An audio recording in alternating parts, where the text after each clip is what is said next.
Questão 118. As pessoas que utilizam objetos cujo princípio de funcionamento é o mesmo das alavancas aplicam uma força chamada de força potente em um dado ponto da barra para superar ou equilibrar uma segunda força chamada de resistente em outro ponto da barra.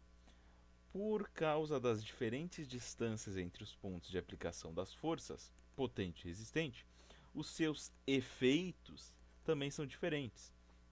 A figura mostra alguns exemplos desses objetos. Aqui temos o alicate, pinça, carrinho de mão, quebra-nozes e abridor de garrafa. Pergunta: em qual desses objetos a força potente é maior que a força resistente? Muito bem, um pequeno comentário aqui, galera.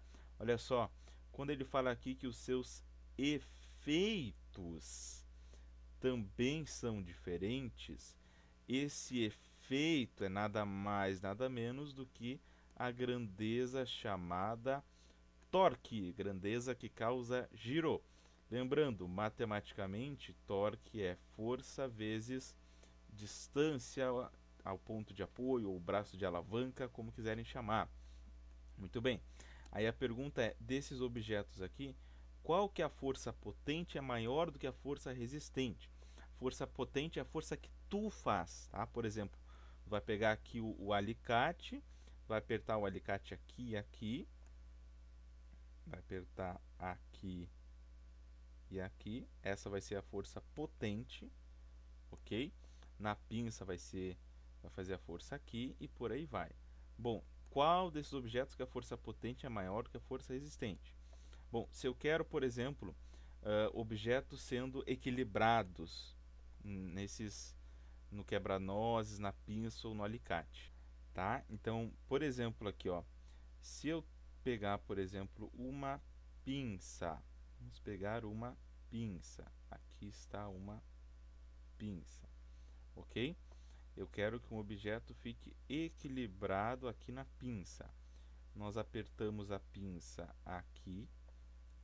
Essa aqui é a força potente. Essa é a força potente. E aí terá forças resistentes, né? Contrária a isso, aqui do outro lado. Força resistente. Muito bem, lembrando que aqui isso aqui é chamado fulcro da pinça, né?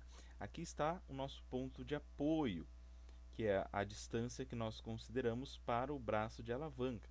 Aí tu nota o seguinte, ó, olha só a distância da força potente para esse ponto, certo?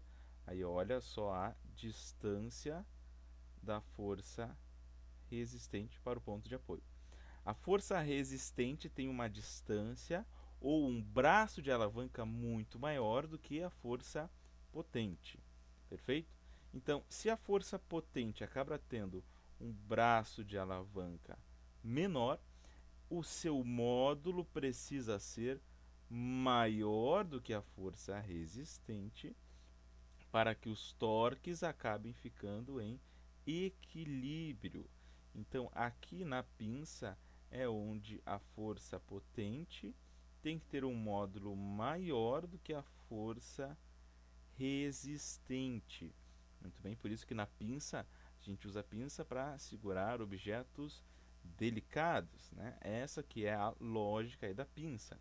Se tu pegar qualquer outro instrumento que a gente tem aqui, por exemplo, o quebra-nozes, vamos colocar aqui um quebra-nozes, aqui, segurando, obviamente, uma noz, que está o quebra-nozes, a gente faz aqui a força potente e aqui está a força resistente, ok? Porém, nota bem, olha o tamanho do braço de alavanca da força potente. E olha o tamanho do braço de alavanca da força resistente, é menor. Como, por exemplo, agora no quebra-nozes.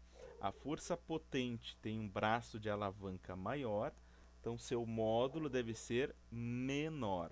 Muito bem? O único instrumento desses que estão aqui, que a força potente tem que ser maior que a força resistente, é então a pinça, o que nos sobra como gabarito a letra A.